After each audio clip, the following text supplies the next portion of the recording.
लेकिन कल परसों इन्होंने कहा कि मेरा अभी 3-4 गांव मीणा समाज के हैं, वहां मैं एक कार्यक्रम रख रहा हूं और मैं चाहता हूं कि आप इसमें आए। मेरी माँ पिछले कई दिनों से बीमार है, उनका अभी मैं यहाँ आया हूँ तो मुझे कोई अंतर नजर नहीं आ रहा। जैसे मैं वहाँ राजस्थान में समाज के गांव में जाता हूँ, जिस तरह से पीढ़ी लुगड़ी में मेरी माता बहनें मिलती है, जिस तरह का ड्रेस कोड राजस्थान में देखने को मिलता है, वही ड्रेस कोड, उसी तरह का पहनावा, उसी तरह का भाईचारा, उसी तरह का सम्मान, जिस तरह से राजस्थान में आपके बेटे का सम्मान होता है, जिस तरह से माला सापा पहनाया जाता है, आज इस उत्तर प्रदेश की धरती मेहरवती में जो आपने मेरा स्वागत किया है, इसका मैं जिंदगी भर आपका आभारी रहूंगा, जिंदगी भर आपका एहसान।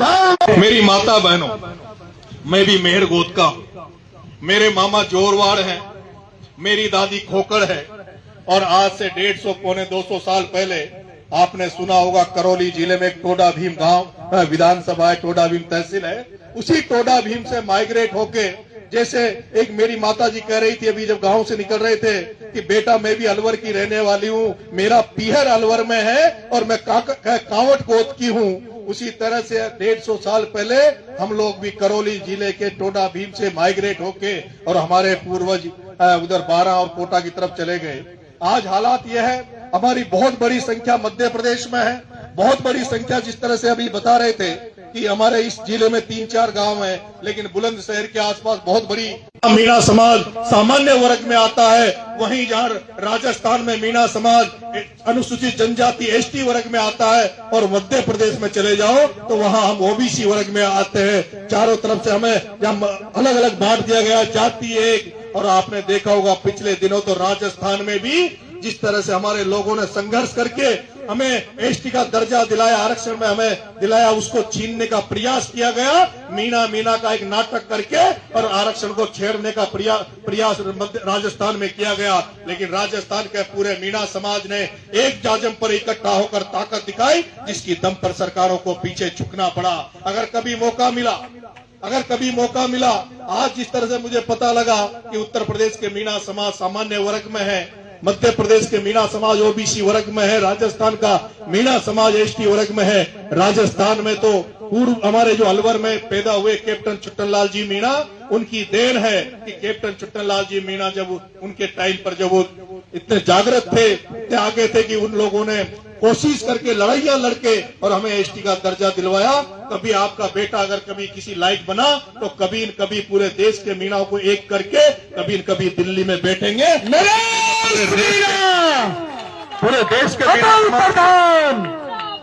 देश के मीणा समाज को एसटी में शामिल करने की पैरवी करने का प्रयास मैं करूंगा। आप सबने जो स्वागत किया, सत्कार किया, उसके लिए मैं बहुत बहुत धन्यवाद ज्ञापित करता हूं। मुझे विश्वास है, भरोसा है कि आप इस बेटे की लाज रखोगे। हाथ खड़े करो तो मेरे ऊपर पूरा आशीर्वाद है। हाथ खड़े करो, मेरे ऊपर आशीर्वाद है। अच्छा, मेरे ऊपर है तो मेरे भाई के ऊपर एक नहीं है। मेरी बात का सम्मान करोगे। अभी तो मैं अनऑफिशियल वैसे आया हूं। अभी कुछ दिन पहले कमिश्नर साहब, मैं बेटे के लिए एडमिशन के लिए देहरादून गया था, तब भी आपके यहां से निकला था। तो हमारे जो भी धार्मिक वो होते हैं उसमें हम गंगा जी जाते हैं, हरिद्वार जाते हैं, और हरिद्वार आए 2-4 साल में जाने का एक मौका मिलता रहता, जाते रहते हैं। अगली बार जब भी इधर जाएंगे, चाहे हरिद्वार जाएं, चाहे घूमने जाएं मसूरी वगैरह, तो आपके यहाँ रुक कर जाएंगे। अपने जो गांव है बगल में, कौन सा गांव है? टांडा।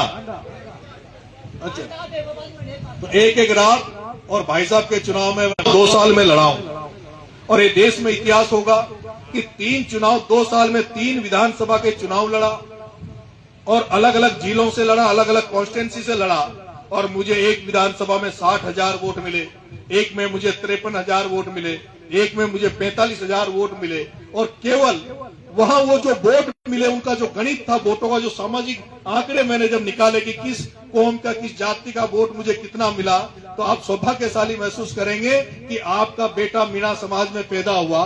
मीणा समाज ने मुझे तीनों कॉन्स्टिट्यूंसी में जितना वोट कास्ट किया, उतना ही वोट, उससे 1.5 गुना वोट मुझे दूसरे समाजों ने भी मुझे वोट दिया।